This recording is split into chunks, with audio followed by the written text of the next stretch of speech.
you taking so much of the pressure off. She's great. As you know, she's not behind that. She's a grassroots person, but she's not. She has so many things. You have to wear so many hats because we're running such a lean campaign. You've taken so much pressure off. That's awesome. It's awesome. But yeah, no, book those tickets because we're going to Washington. Let me tell you, this is. Tobin is just a total and complete You know what I'm talking about. You watch the Eric Canada. Oh, yeah. Sorry about that. We're just, I'll say something for you. I heard you talking about Tobin. Yeah, come on around. Yeah, I heard Tobin too.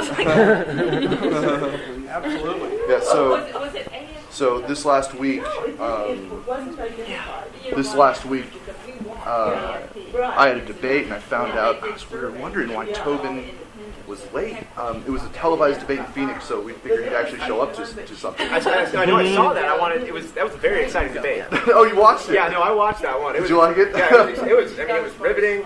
I mean, this whole congressional nomination race. Himself as illustrious. His career as illustrious. Yes. Who does that? Yes. I was like, that was the first ear perk. He also referred to himself in the third person as Andy Tobin. A few times. And I almost was like, I almost stopped. I couldn't do it. It's immature. But I was like, did you refer to yourself as Andy Tobin? Huh, Bob Dole? Did Bob Dole just do that? That's so funny. I mean, you just got after that one especially. It's going to feel so good to stick it to him. He is. Well, people do things for different reasons. In business, whether it's medicine or professions or business or politics, and it's so evident to just being genuine of why you're doing this. Yeah. And it would be so much easier for me to be in the wedge for a couple more years, get a couple more lobbyists behind me. No, seriously, you sell out a little bit. You don't sell out all your principles, but you sell out a little bit of them to make sure. 6 sheriffs then endorsing you when you do something like that. Just a quarter of your soul, not the whole thing. Yeah, just a little bit of your soul, and then you run at 40. You don't run at 31 years old, or you see that the country's going to hell in a handbasket, and you better go to war now, or else we're going to be finished. Mm-hmm. And that's the difference between Andy Tobin and me, and that he was talked into this race. He was recruited by the NRCC. They wanted to have somebody run. They don't care who he is. He's, the Speaker of the House. He must be. You don't realize in Arizona, in Illinois, the Speaker of the House is like God among men. If you're the Speaker of the House, you're never getting ousted. You'll be in for life. There's no term limits. Eric Cantor is learning that that's not exactly how it goes either. This guy just didn't. He was a weenie. I didn't vote for him for Speaker in the legislature. I just don't have a lot of respect for him as a representative. He's not a freedom fighter. He doesn't believe in the principles of constitutional republicanism, small r republicanism. And if we don't send those people to Congress now, we're really finished. We don't have any more time. So it upset. Gary's a different kind of guy. He's a nice guy. He has a different background. He has a different way of going about doing things. But I believe that he's genuine in his heart of why he wants to run. I know the soul of Andy Tobin. That guy is running for all the wrong reasons. And I don't care what party you are. If you're doing it for a lapel pin, you should never be in office. Ultimately, you think about God. You think about... This sounds so cheesy. Can I tell you a personal story, okay? So, I was a page in Congress for Jim Colby before the page scandal and there were inappropriate things happening. But in one of the things before 9/11, the pages had 24-hour access to the Capitol. So it was very cool because only the congressmen, chiefs of staff, the security, and the pages had that kind of access. It was so bad and blatant that if we'd go see a movie in Union Station, instead of going all the way around the Capitol, we'd actually just walk through the Capitol. But if you've ever been to Washington, hey guys, hey, how's it going? Come on in, grab pizza. I'm just telling this quick little anecdote. Have you guys ever been to the Capitol? Yes. So in the rotunda, the fresco in the rotunda is the apotheosis of George Washington. And he's looking down. He's being crowned as the leader by the goddess of victory, the goddess of you have Athena, you have Nike, you have all these people and great leaders all around him. And he's sitting with his sword on a it's not a throne, but it's a chair, And I was told by Jim Colby to go, Congressman Colby, at night, go in the middle of the night when nobody's around, and lay down like this, right in the middle of the rotunda. And if you line up a certain way, it's almost as if George Washington, through the perspective of the fresco on the dome, almost like he's knighting.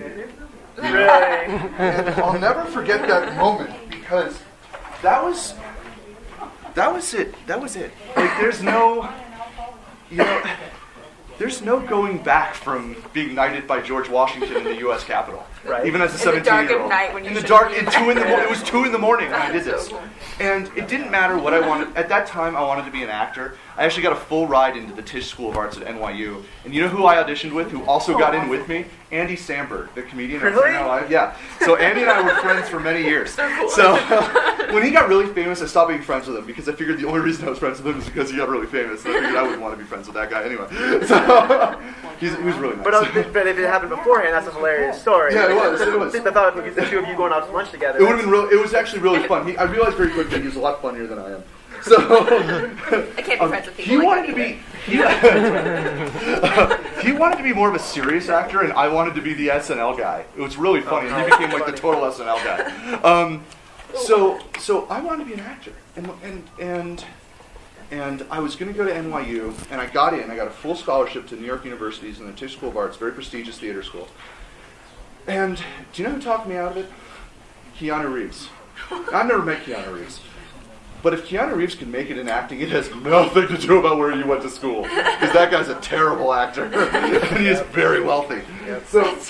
So all in all, it's, I was going to dedicate myself to liberty. I never thought I was going to come back to Arizona and run for office. I lived for 6 years in D.C. I was going to work at Cato. I opened up my economic consulting firm. I thought I'd make enough money that we could donate to things, that we could be part of the movement for constitutional conservatism. Had the opportunity to manage a congressional campaign down in Arizona, and for Jesse Kelly, when he ran against Gabrielle Giffords, we knocked off who was then the establishment candidate. The favored candidate who raised all the money, a lot more than Andy Tobin ever raised. He raised $600,000 in 4 weeks. This establishment candidate, who's a good friend of mine now, by the name of Jonathan Payton, he was the establishment guy in the CD8 race against Jesse Kelly. And we beat him by 7 points in the primary. And as a 29-year-old Tea Party Marine combat veteran candidate with no political experience, just shellacked him when they said that all we did was fight for constitutional liberty. I ran in Jesse's stronghold for the state legislature, and when the redistricting occurred, this is now 40% of the Republican primary voter in Congressional District 1. So it's been an interesting progression, but all for the right reasons. That's a very long way of saying that Andy Tobin is definitely not doing it for the right reasons. He's just, and I talk with him, and he can't move in the morning without calling the NRCC to ask how he should move. It's, when he asked Gary Keeney to get out of the race for Gary Keeney's comments when Gary Keeney called police officers Nazis, and he made all those terrible comments. That morning, Daniel Scarpinato of the National Republican Congressional Committee called me and told me to tell him to get out of the race too, and that this is the plan for the NRCC to get Gary Keeney out of the race. And I said, I don't tell anybody how to get out of the race. That's up to the voters to decide whether he should get out of the race or not. Should he get out of the race? Absolutely. For making comments like that, yes. But I'm not going to say it as his competitor. That's not honorable. Andy Tobin released his press release to get out of the race within 1 hour of Daniel Scarpinato calling me. It's not legitimate. It's not. These races, my thought processes and our thought processes as voters, I'm still a voter in CD1. Andy isn't, but I'm a voter in CD1. I want to be represented locally. I don't want Washington, D.C. telling me what I believe and what I should believe and what we should do. That's not going to save this country. That's going to destroy this country and the party, frankly. And the same Republican Party who came down and met with, I don't know, did Dan meet with you as well, or did he just meet with the Kadars and Joy Scarpinato? Did he meet with you? I didn't. So he met with the Kadars, and the first thing, and the Kadars tell you this, he lied to their faces. He said, flat out, we do not get involved in Republican primaries. We let the people decide, because it would be detrimental for us to be considered the establishment getting involved. Right. And what do they do immediately? John Boehner comes out they can't help themselves. Right. I've worked with these guys for many, and by the way, the NRCC here's the real secret. It's not as if these are old-time politicos who have been in the NRCC for all these years and have been doing it in the Republican Party for all these years. The average age of an NRCC staffer is 32. They are ex-interns, ex-WO staffers. They got a job with the Republican Party because they could pay them $40,000 a year to be NRCC field directors. And Daniel Scarpanato's my age. He's 31. Never won a race. He was a news guy in Arizona, and a media guy. He goes in, and all of a sudden, he's a district director he's one of the district directors and the communications director for the NRCC. These are people who then get a lobbyist job somewhere else, or they get another staff position. Yet that's who's deciding what the establishment is? It's bad. It's a bad situation. We reject that whole plot there. In this campaign, we're rejecting it nationally. The campaign cannot be going any better. Just to give a little update, our fundraising is up almost fourfold from where it was 3 months ago. So it's tremendous. We crossed the $100,000 mark early this week for the quarter, and we're not even done with the quarter yet. We have a few different fundraisers lined up in Chicago and New York next week. So we're excited about what the prospects are. I have a very good fundraiser. I just got a call. I was driving and talking to them over Bluetooth while driving up here. A guy by the name of Mark Thelgoys out of Philadelphia. And Mark just cut a $40,000 bundle check, a bunch of different checks he got together for Eric Cantor. Just based on even though Mark's a conservative, it's just based on the Jewish Republican connection. Nothing. It's hey, you're like me, I'll support you. Nothing more, nothing less. These are businessmen on the East Coast, finance people.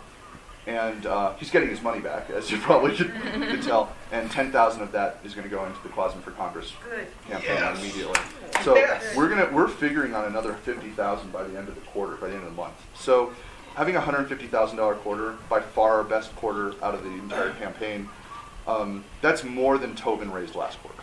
So Tobin is in free fall. He polled last week. We didn't know who polled, but somebody polled last week, and subsequently we found out it was Andy Tobin. Andy fired his campaign manager on Monday.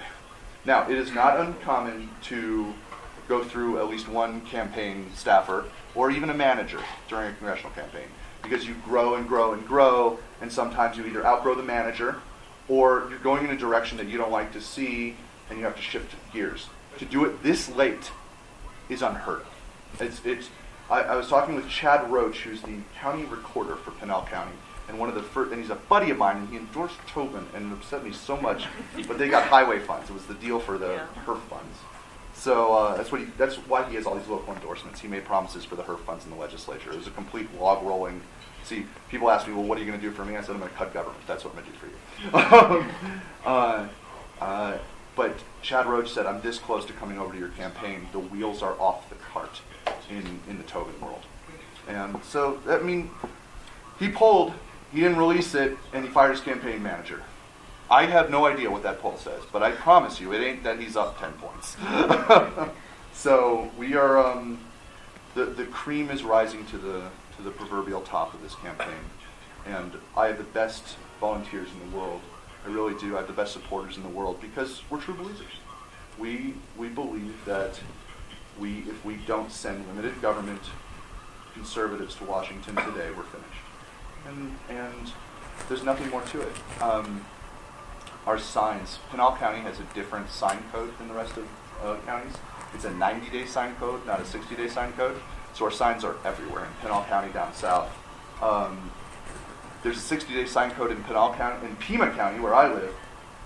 We're choosing to interpret that a little differently. So our signs are everywhere in Pima County. And it says 60 days before the election. When I get my early ballot the first week of the early ballots, and I'm electing somebody, so you know what? That's 60 days. It's 60 days before I get my early ballot. Sounds reasonable to me. And I'm not going to follow a law that goes against our fundamental First Amendment rights. I don't know where in the Constitution it says that, my right to free speech is important. I don't know where in the Constitution it says that the state of Arizona has the right to tell me to put a political sign up when political speech is considered free speech under the First Amendment. So it's a little bit of civil disobedience, but you know what? Better to ask forgiveness than permission. Our signs are up. Somebody came up. And we have signs here. We'd like to give each one of you one to take with you tonight. Yard signs are all legal everywhere. Yeah. That's Yard not. I'm talking about street signs in this. But yard signs. Yeah, come on in. Come on. Yard signs are all legal. Please grab a yard sign. You know, all the endorsements in the world, whether it be Freedom Works or Sheriff Joe, it's going to be the Tea Party Express coming up in the next couple weeks. They just called me yesterday. But you know, all the endorsements in the world are nothing compared to you for your friends. It's high school.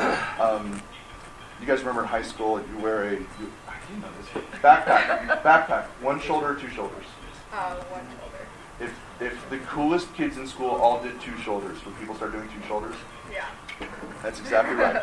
That's what doing a yard sign, having a yard sign in your yard means for us. It's no more, no less. If you're on the fence and you see your neighbor has a yard sign that says Kwasman for Congress, they're going to vote for Kwasman. They're going to pull that lever. They might even come over and ask you for how to get one. So What about those of us who put a belt around their books? Right shoulder or left shoulder? Goes over. Just a belt. I know, but you're holding it. You got to hoist it over. Brown belt or black belt. There you go. There you go. So, our grassroots and our volunteers are just amazing. And let's be honest. Andy Tobin has some money. He's not going to have but he doesn't have a grassroots base. He doesn't have any grassroots. When was the last time you saw a bunch of Tobin volunteers walking around? No, he doesn't exist. Keeney also does not have that kind of volunteer base. He doesn't have an ideological base because he's to the far left of me. He's a big government establishment guy. He doesn't have he doesn't have a geographical base because he doesn't live in the district. So he has to buy it. And the only way he's going to buy it is going to have to outspend me by 6, 7, 8 to 1. I mean, what did Eric Cantor outspend Rod? I've heard anywhere between 20 and 50 to 1. Yeah, 20 to 1. Yeah, it's insane. And Tobin's only got about 100,000 more than I do. I mean, it's not. Just to tell you, it sounds like a lot of money. But just to tell you, a week of television on network, on your Channel 11, Channel 4, not Fox News, but Channel 4, Channel 11, Channel 13, in the Phoenix media market, which is what Flagstaff is, it costs $250,000. That's for 1 week. So he can't buy that. So if you can't purchase the most powerful arsenal, so I'll send 4 mailers and he'll send 6. You know, at that point, everybody's throwing them out anyway. They look at it for 10 seconds. The marginal difference on the mailer is not going to make the difference. Compared to this grassroots base, and when we get our i360 going, which is our phone calling system, that you could do from home. You don't need to go into an office. We have it all set up. It's easy peasy, lemon squeezy. You're only calling Republicans. You're calling high propensity voters with early ballots in their hands. See, we can track who has the early ballots. So you're calling them and you're saying, do you have your early ballots? Do you know who Adam Kwasman is? Do you know he's the conservative we asked you to support? We give you the script and everything.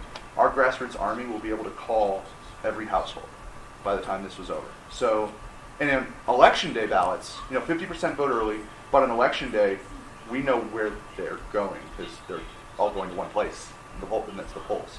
So we will state our volunteers at the highest propensity polling places, polling locations, have them do a couple hours there. We'll have a little, what we call an iCard, which is almost that, but this size.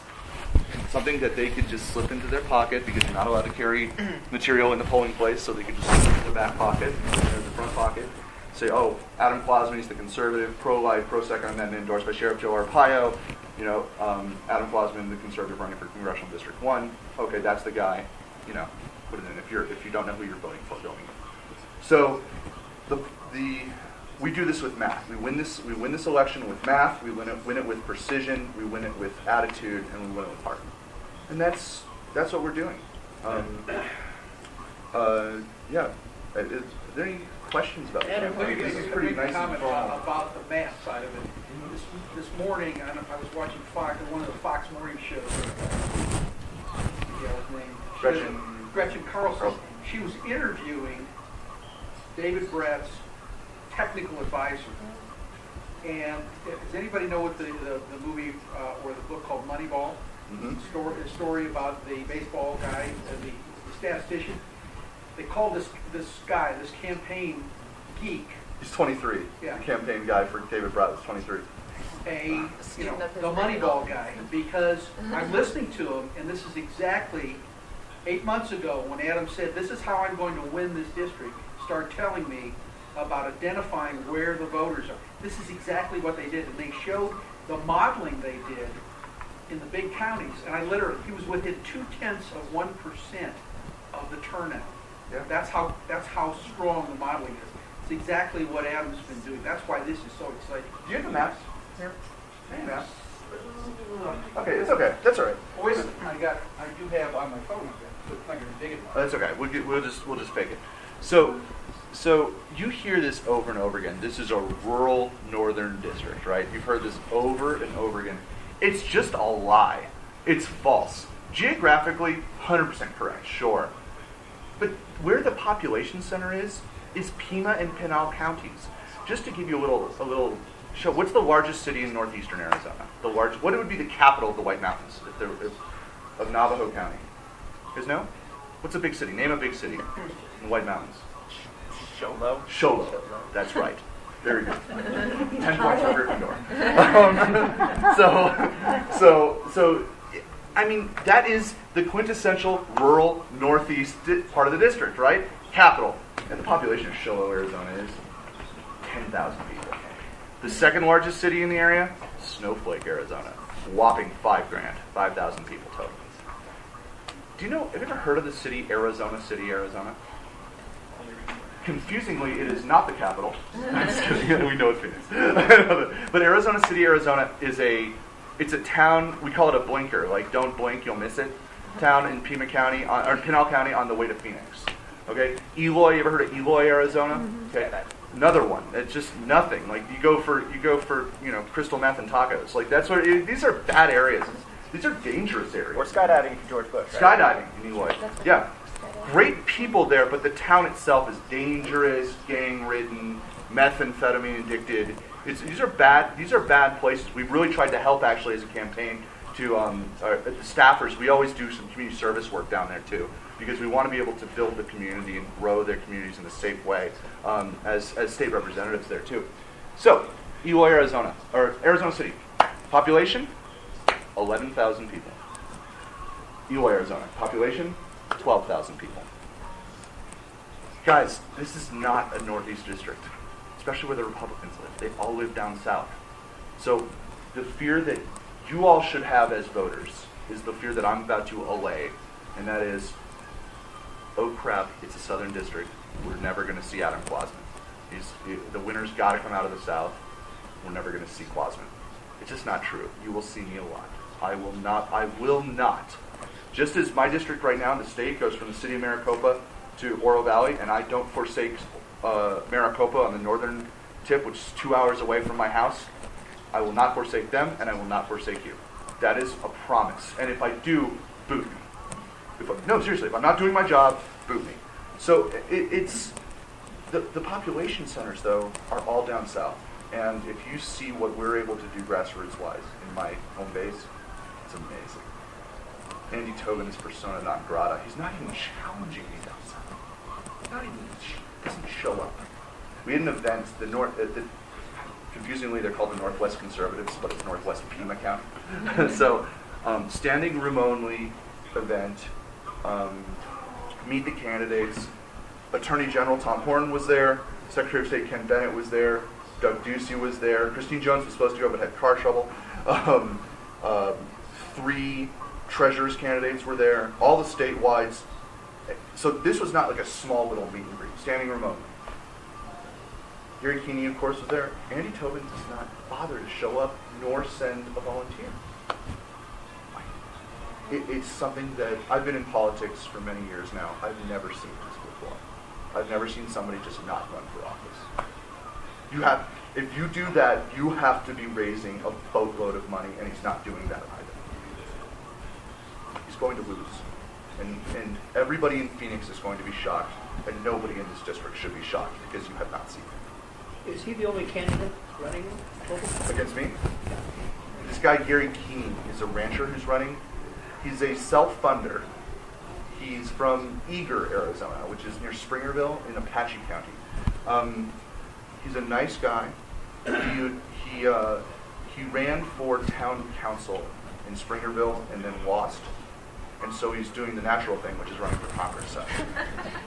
Actually, the guy would make a great county supervisor. He knows local issues. He knows. He really does. He knows forestry issues. He knows a lot of land use issues that I've had to learn from being a state representative, so I'm familiar with them, but he grew up with those issues.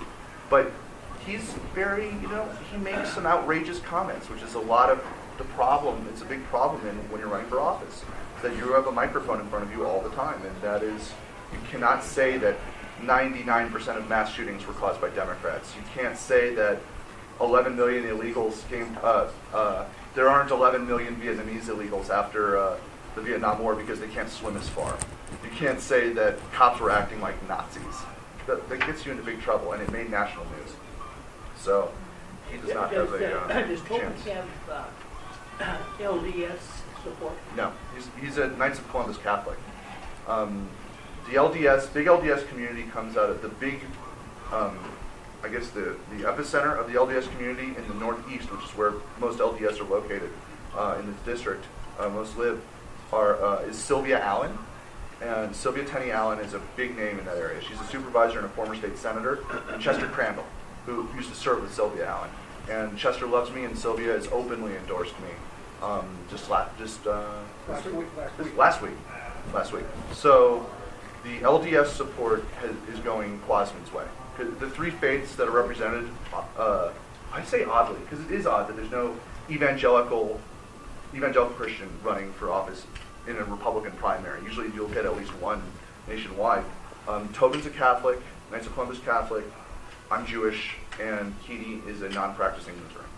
So I guess while he is a Protestant, he just doesn't, he openly talks about not practicing his faith.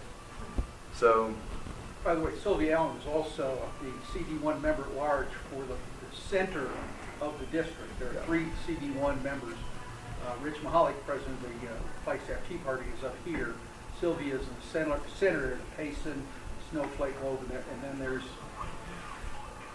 drawing a blank on the third. There's a third guy down. No, I got to go look at my notes. There's a third person down in Casa Grande, and that's the way. Is that Billy Bridwell? Thank you. Yes, That's that's exactly what it is. Yep. He's a nice guy. But I will tell you, we've met personally with Sylvia, and to get her endorsement was a big deal.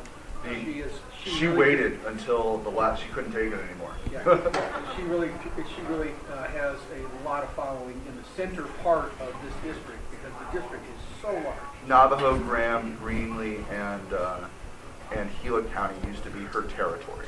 So that covers all the area that's not Flagstaff, Sedona, and that I don't have a firm grasp on already. So it's awesome. All politics is local. Have you been able to get out on the reservation? So I went to the reservation 2.5 weeks ago. I was in St. Michael and got to the Navajo capital. Here's the thing. The Navajo people are not going to care about candidates until there's a nominee. And the Ann Kirkpatrick is in such trouble because of her Veterans Affairs votes. How bad that they're doing right now on veterans' health care issues has just tremendously hurt her. When you have the generating station, one of the top sources of employment, employs over 1,000 Navajo. You know, the Navajo are facing 60% unemployment rates right now. And when you have the generating station about to be shut down, I mean, people are furious. People are furious up there. So we feel that we will be able to capture. Jonathan Baden captured about 33% of the Navajo, and he lost because he did not carry enough votes in the south and down in Marana. They undervoted. They voted for me. I got 4,000 more votes than Jonathan Baden did, and Jonathan Baden only lost by like 7,000 total.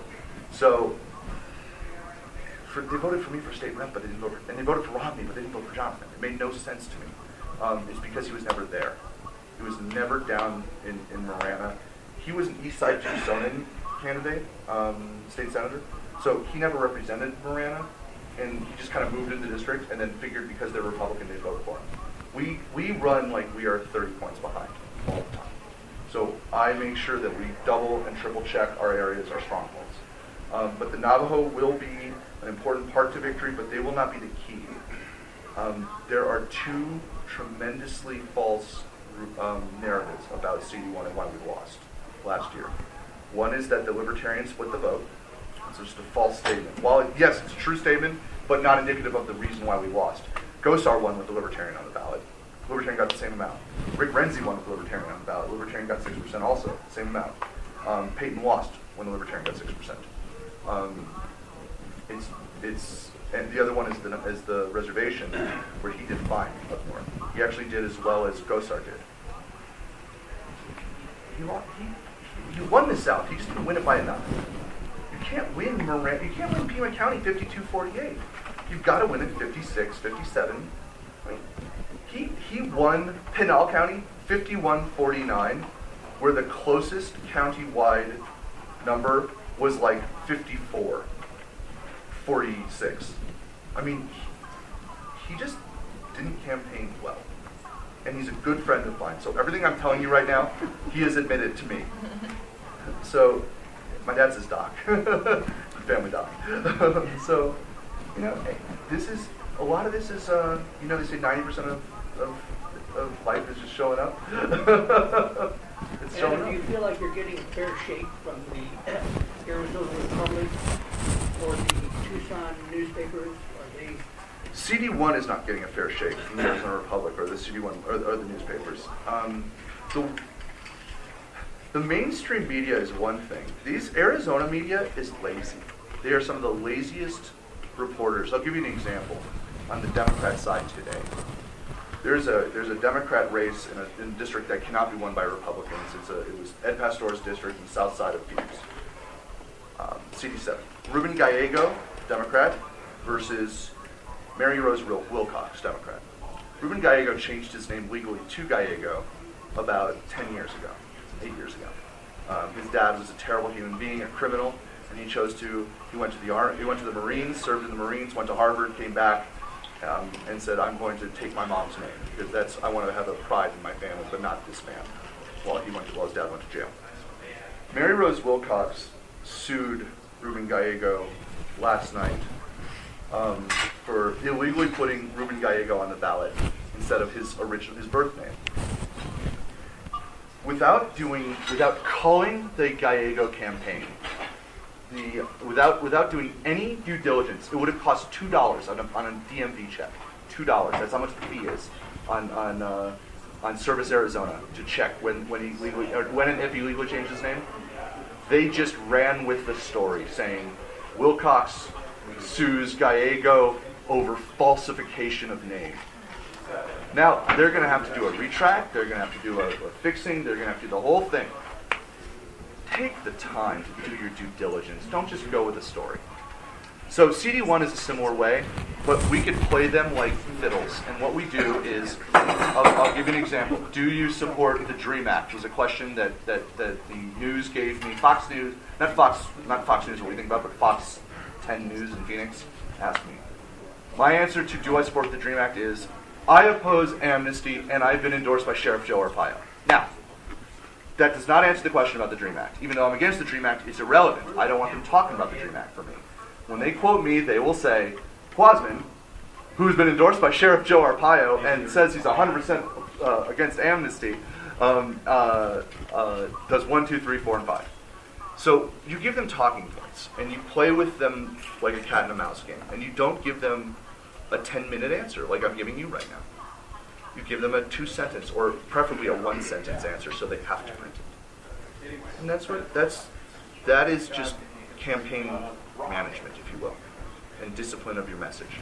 If you saw my debate, my opening and my closing was nearly word for word the same thing.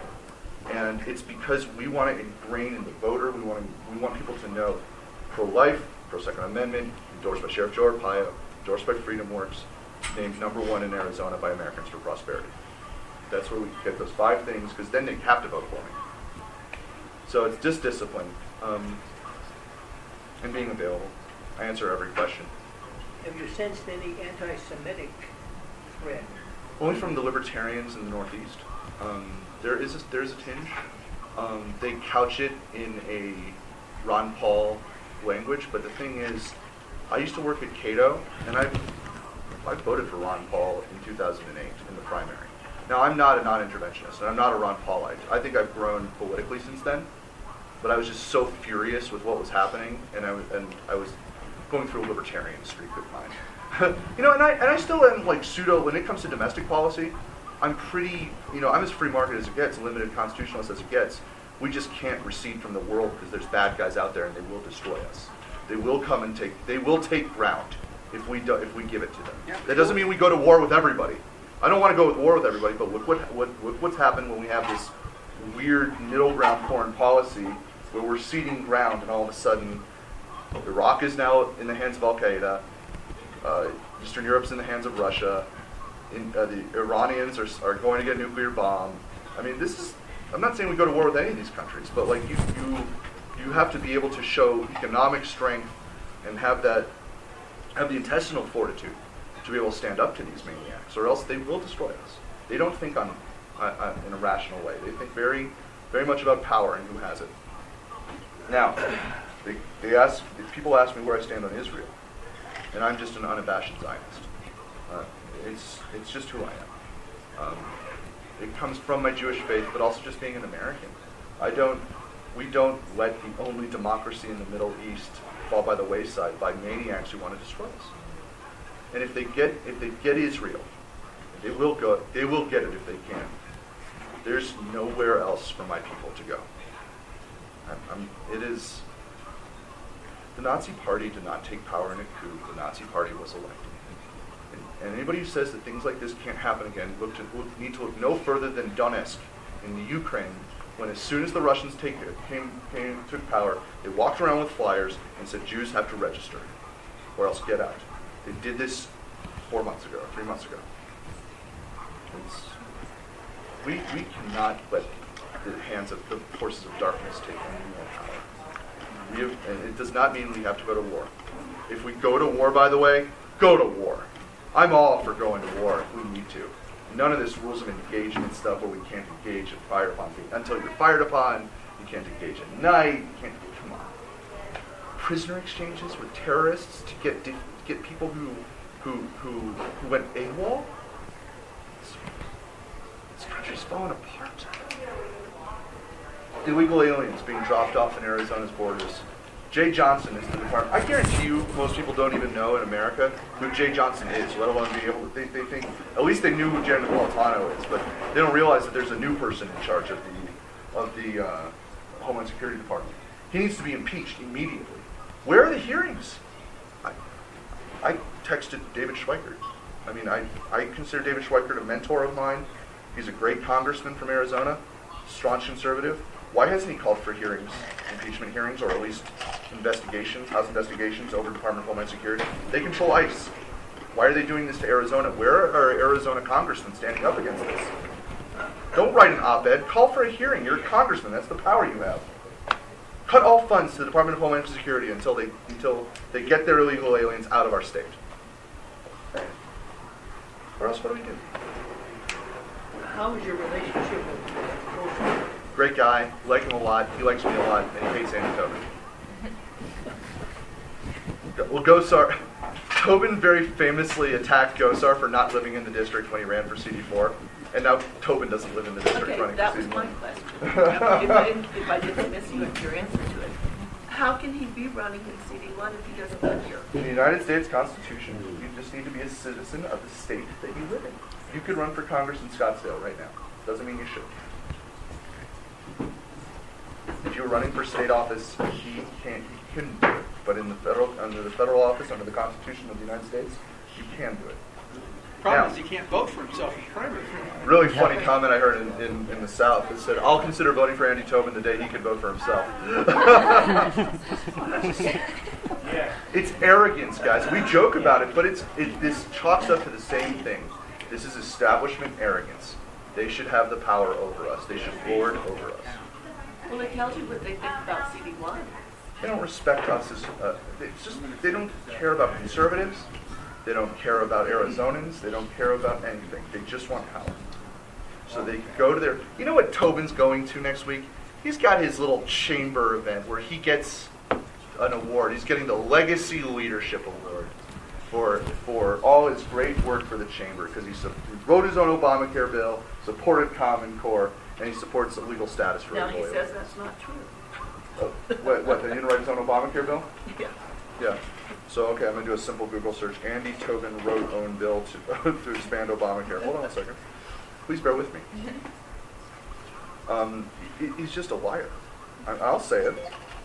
Own bill, Medicaid. It came up during the debate on public TV on Monday night.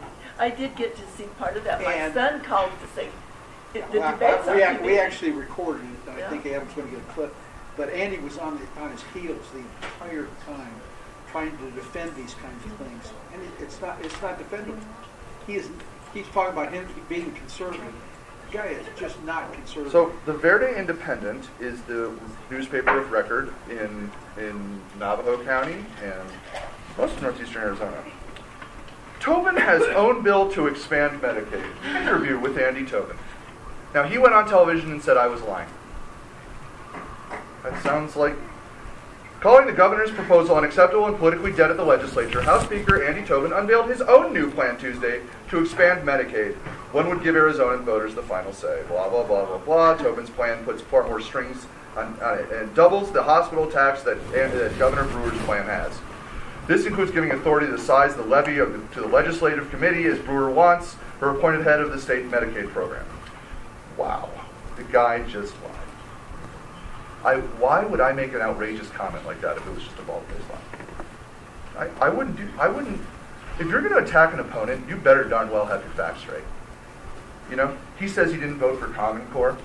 He voted for park testing. And he said in the debate, oh, Andy Biggs voted for the same bill. No, those were two different bills. Andy Tobin, because he knew that I couldn't get into a long conversation with him about this. He said he thought it would. He made it look like he voted for one bill when I was talking about a completely different bill. That doublespeak, we're done with. I'm sick of it. I'm sick of it out of Obama, and I'm sick of it out of Republicans. Except I expect it out of Barack Obama. I don't expect it out of Republicans. So we win. We win by calling your neighbors, cutting a check now. We win by putting a sign in your yard, throwing that extra bumper sticker on, by being, well, in Yiddish we say it's a nudge, by being a nudge, and you go, and yeah, it's true. You gotta go. You gotta have that extra bumper sticker in your purse, and you see somebody who has a conservative sticker or T-shirt on at the grocery store, and you give them that bumper sticker. You always have a rat card on you. You know, you throw it in your back pocket, and you just do that little extra. Or you see somebody, you know, this is something I do, and that's in a grocery store parking lot. I always try to park next to somebody with a you know, Obama stinks bumper sticker or something like that we know it's a conservative, and I throw my bumper sticker and a rat card right in their windshield, right in there, right under the, you know, it's a little invasive. I'm not going to lie, it's a little invasive. It changes the difference. It's that 1 or 2% that makes the difference in an election. All of a sudden, that becomes a 9-point victory for David Bratt over the sitting House of Representatives. I'm expecting at least 10 points out of you. That's right. Maybe 15. Don't push it. We've got things for you to take. Yeah. Bumper stickers, palm cards, little cards that just got Donation envelopes. Donation envelopes. And we got a ton of them. And if you don't take them, I got to take them home. So please take them. Yeah, we have the little H stakes. It's really easy to throw up those yard signs. Yeah. They're really simple. It takes about 3 seconds to put it up. Adam, Let me tell it's really great to see young people here. People who don't have a 5 or 6 as their first digit on their age. Because let me tell you something, as a father and hope to be a grandfather sometime in the future, this is not about us. This is about your generation and your children's generation. Andrea and I said to each other, we don't want to be lying on our deathbed telling our children and our grandchildren, we didn't do enough to give you the country that we were given by our parents and our grandparents. That's what this is about. It's absolutely for you all. And there's so many of your generation that seem just totally disengaged. I am so happy that you are here. And please spread the word, because it's this guys like this the fella in Brett. Brett. Others, the millennials, the 40-somethings that have got the fire in the belly. It's not people like Andy Tobin and Eric Cantor in the establishment. That's what you've got to do. We're counting on you to help us. You want to know how bad it is, guys? So I've raised well over the minimum to get on the radar and all the part of the Young Guns program. But they asked me one question: will you commit to vote for John Boehner for Speaker of the House? And I said, I don't think so. I'm not committing for anybody. I have to see who's running. I have to see what the thing is. I don't want to be a bomb thrower for the sake of being a bomb thrower. But I'm not representing any party. I'm representing my people, and I'm not committing to anybody right now. How do you know Speaker Boehner's running? I'm not committing to anybody. So for that reason, they will not put me on the radar, because I won't kowtow to their pointless demands for this establishment. I'm sure that you have talked to your associates and others about the Cantor impact in Arizona. How do you feel this It's everything. impact? We had a teletown hall yesterday morning with key supporters from throughout the district, and everybody's fine. I mean, it's for the first time. Tea Partiers, conservative activists have been a little bit down. It hasn't been the best year for us, although we have won great races, but it's still just, we feel we're just getting kicked in the teeth. A lot of our 2010 candidates turned on us and have kind of lost their intestinal fortitude.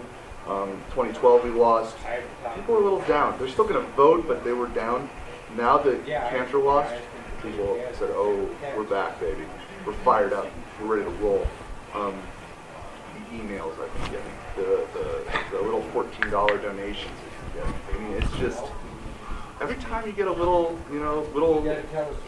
granny from Saddlebrook gives me $5 in an envelope. That's a voter. That's like giving your grandkid birthday money. I mean, that's what we're seeing.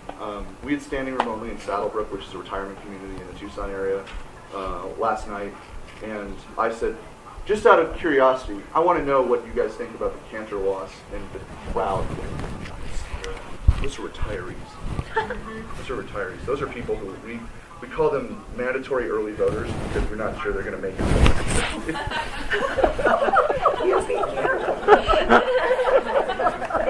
I love them. That's my people. On the note of young people, what are you doing to engage? I know it's a hard time over summer, especially with the 18 to 20 something. Well, I have the best volunteers. High schoolers are actually better than college kids. College kids, they're in it for the credit. Fall into the woodwork they disappear in the summer. College kids are best in the fall. They're crappy in the spring because they're ready to get out of there and have fun in the summer. High school kids are the best there are at this time. So we have high schoolers in Tucson working. We have this wonderful Ashes working hard up here. So it's just that's what we push for. We're going to have a lot more of the grassroots youngsters in the general election. So, and that's what we that was expected. That was expected going in. Tobin didn't see that one coming. Tobin got a bunch of NAU kids, and then all of a sudden, they're gone in the summer. That's when we need them the most. So. And why are you opposed to the Common Core? I don't think your kids are common.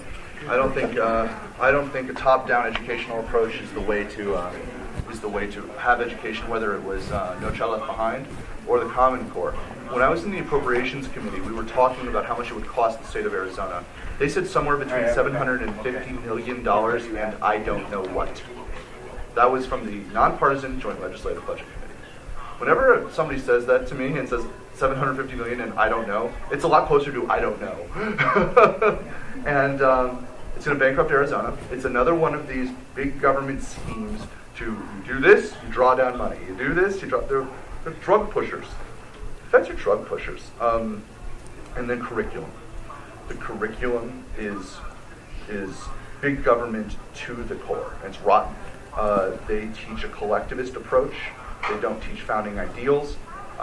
They want you to feel your way out of a problem. They want, how does this make you feel? What do you think the impact? What is the social impact of this? It's exactly what's wrong with education today, and they want to shove it down our throats. And worst of all, I'm a big school choice guy, 100%. They're going after your public schools. They're forcing it in the private schools, in the religious schools, in the home schools. If they can do that, they control everything.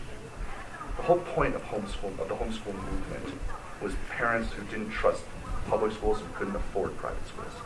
So they want to teach their kids something because maybe they have a different value. Maybe they have a different way of teaching their kids. Yes, they're educated, and yes, they do well, but they don't have to abide by the same rules and regulations as public schools. That was the point. Common Core ruins that. It's the Obamacare of education. It is. It's the Obamacare of education in this country. Everybody's for standards. I guarantee you when the two of you were in school, there were the Iowa standards. That's what most people used at that time. It's amazing how you made it in life. I had Ames. Now we got rid of Ames. Was Ames problematic? Absolutely. Was Ames expensive? Yes. Can they do much better? Sure.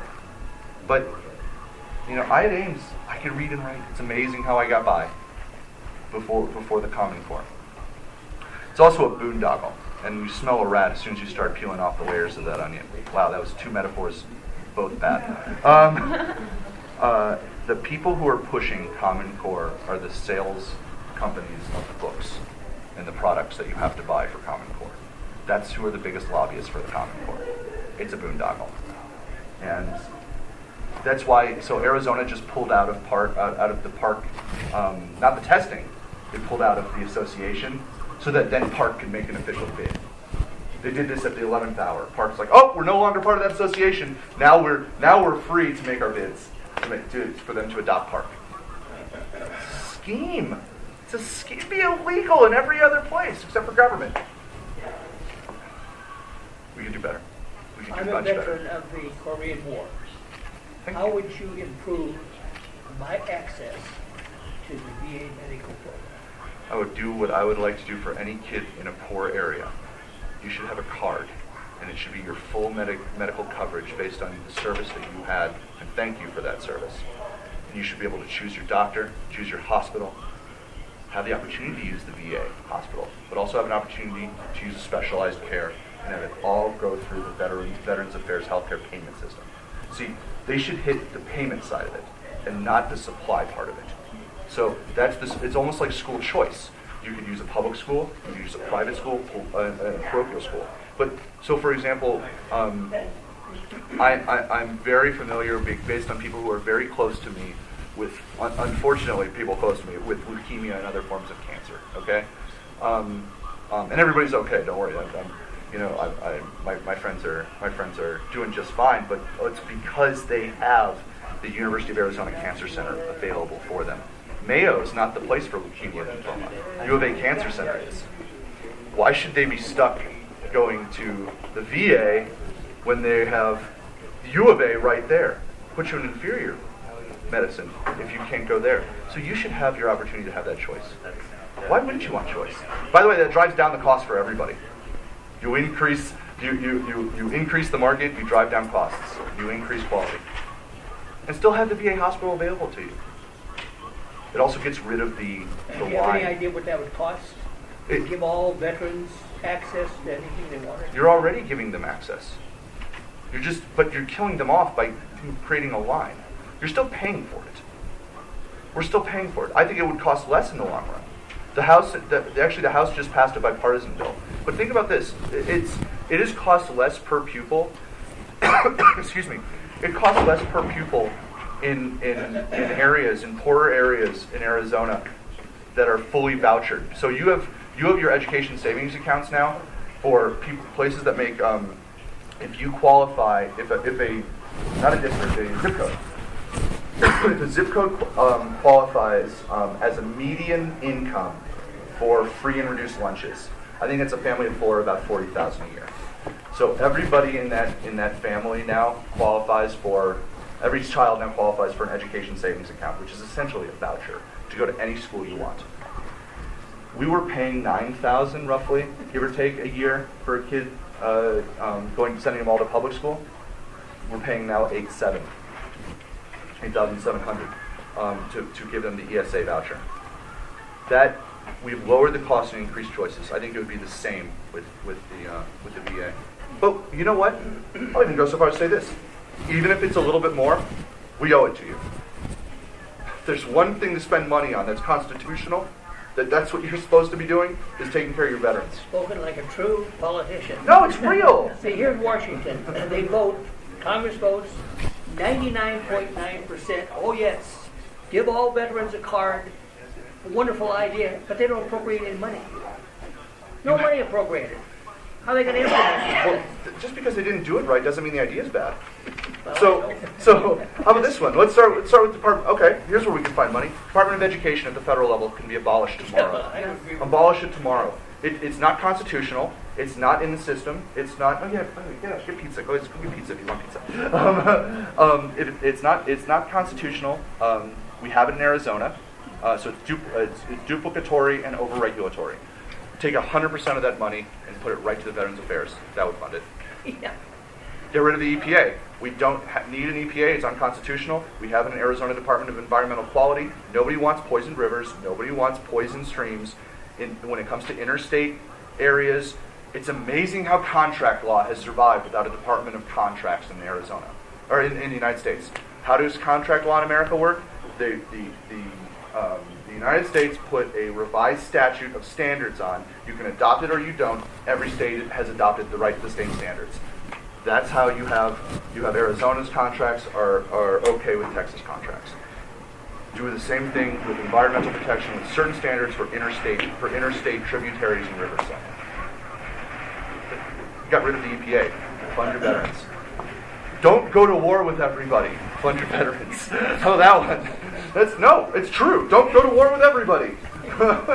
Fund your veterans. I taught my best friend in the whole world is Army Captain Isaac Greenberg.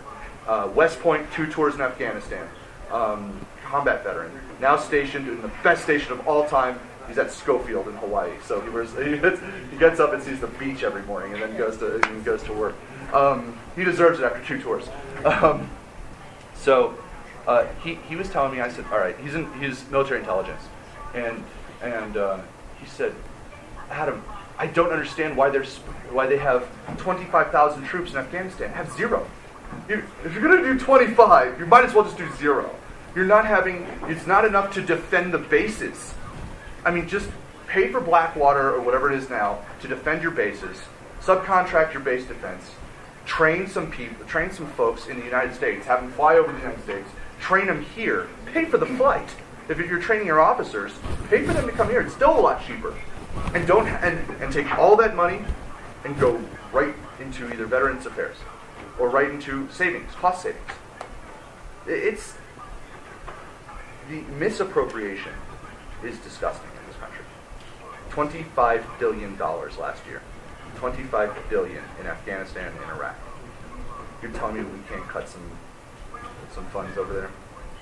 It's ridiculous. Adam, 60,000 people, agricultural farm. 60,000 federal workers. 93,000 this year. 90,000. 93,000.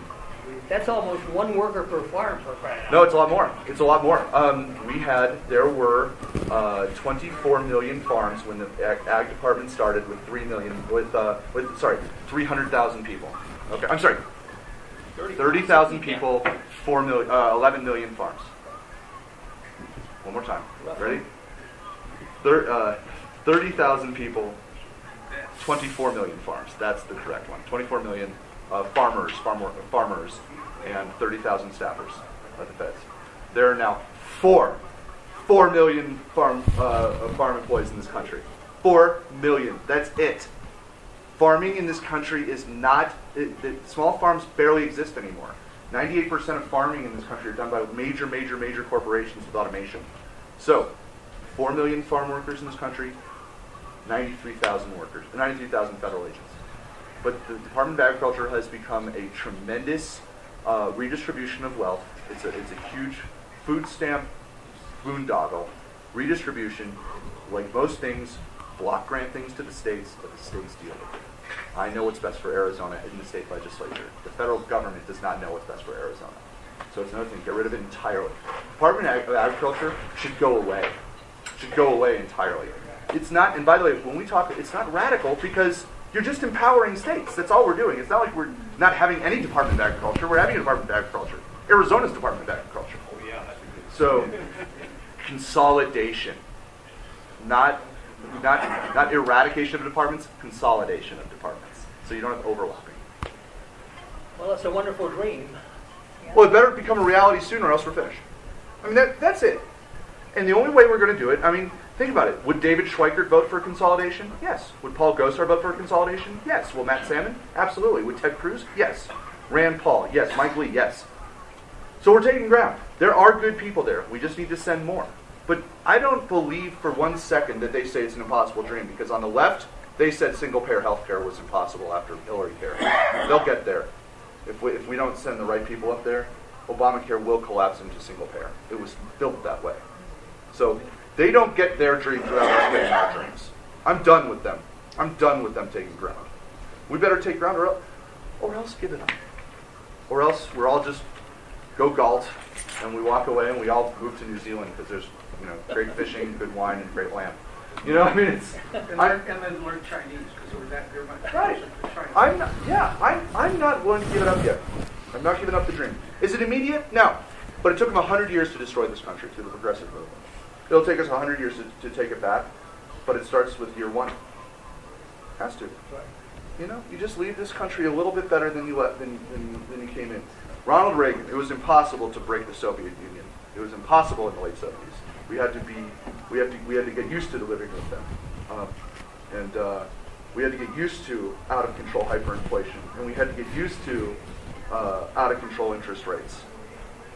No, we didn't. No, we didn't. We had the right people in the presidency. We had the right people in Congress, and we saved this world. We saved the world from the darkest evil. As a Jew, everybody likes to point to the Nazis. Had nothing on the Soviets. 100 million died. 100 million under Soviet aggression and famine. We can win. Freedom's in our favor. We can't. It's part of our persona. I went to Flag Day celebration today. I know it's on Saturday, but Flag Day in Saddlebrook this morning, and this 94-year-old man, I taped it, not to show anybody afterwards, saying God bless the USA.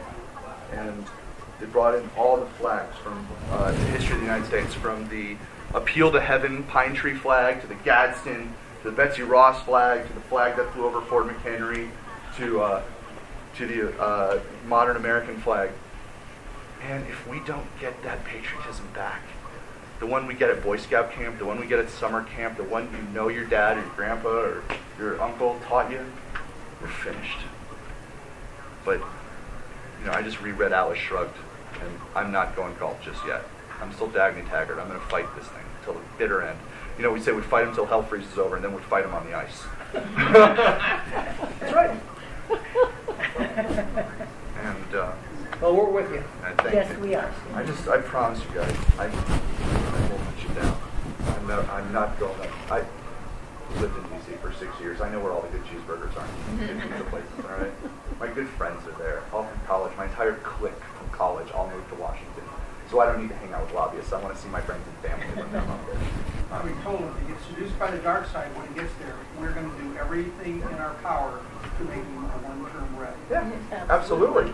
Because he works for us. Think about this. In a swing district like this, 5% stay home, I'm done. I'm serious. If 5% are disillusioned and stay home, I'm gone. In one term. So, it's up to you. It's up to you. It really is. If you get to Washington this summer, When? look up my grandson, Tim Miller. He's an intern for Paul Gosar. That's awesome. Yeah, That's awesome. it's great Second year, experience, second yeah. Is he having a great experience? Wonderful. Yeah, real. He loves Gosar. Yeah, he's a nice guy. Not a politician. It's not. Paul Gosar is not a politician at all. He's a dentist, which he's very much a dentist. I'm sorry, dentists are kind of dorks. Economists are dorks too. All right, we all say it. It's okay to be a wonk every so often. It's okay to be a little nerdy, a little non-slick. We need a lot more of that. Yeah, see, you're not in it. We need a lot more of that. I've been trying to explain the word wonk to people, and nobody knows it, and you just said it, so it's I feel like a dorky nerd. Yeah. Shouldn't have to explain wonk to people. Yeah, it's you know, I mean, that's what David Schweiker carries around a calculator in his pocket. Put it door. You know, I love it. He's a freedom fighter. You know, me, I bought a bowler hat the other day, and not like an English bowler hat, but like a Western style, like a derby bowler. You know, that kind of curls in here. I'm going for it. I have to win the election before anybody will let me get away with it, but I'm going for it. I'm gonna rock the boots, the suits, and the bowler hat up there, and nobody's gonna tell me. No, they'll probably all tell me I look ridiculous, but nobody's gonna say it to my face. Don't forget the bolo tie. Oh yeah, I love the bolo tie. Our grandson, Tim, Gosar has all young men interns. Kilpatrick has all young women. Their office is right next door. They have friendly competition. But anyway, they started wearing bolo ties every Friday. Fridays. And now all of the Arizona delegates are wearing bolo ties on Friday. See, I love that. I love that. It's something that we did in the legislature on Fridays too. Bob Thorpe actually made me a bolo tie lariat, a longer one, because the one I had, I didn't like the lariat; it was too short. So he made a longer one. We have the Arizona State seal bolo ties. Chester Crandall wore them all the time, and we would snap pictures of the different ties he had to see how many. And there was like 9 that he had on rotation. Chester Crandall has the best Western cut corduroy. He's like a Western professor. Yeah. Like, corduroy sport coats. He definitely is. Yeah, he's like, we're bright. I have a great Western professor. bolo tie I'm making actually right now. I bought a wonderful belt buckle. It's my favorite belt buckle in the world. Silver with a big hunk of turquoise on there, and it looks good if you turn it sideways and make it a bolo tie. So what I'm doing is affixing a bolo tie end to it, so that I could then use it convertibly at different times, not the same time. to do a new bolo tie. But here's what we'll do when we win the election. For the re-elect, we'll do Kwasman congressional belt buckles for everybody, for all the big, you know, going.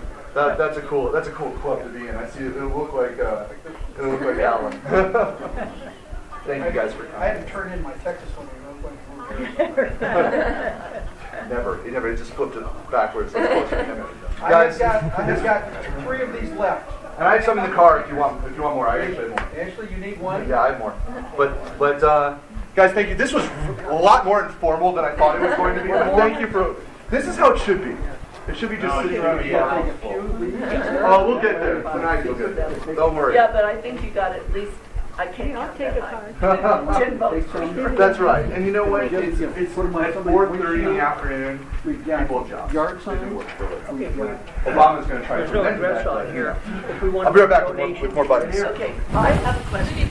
Did anybody come tonight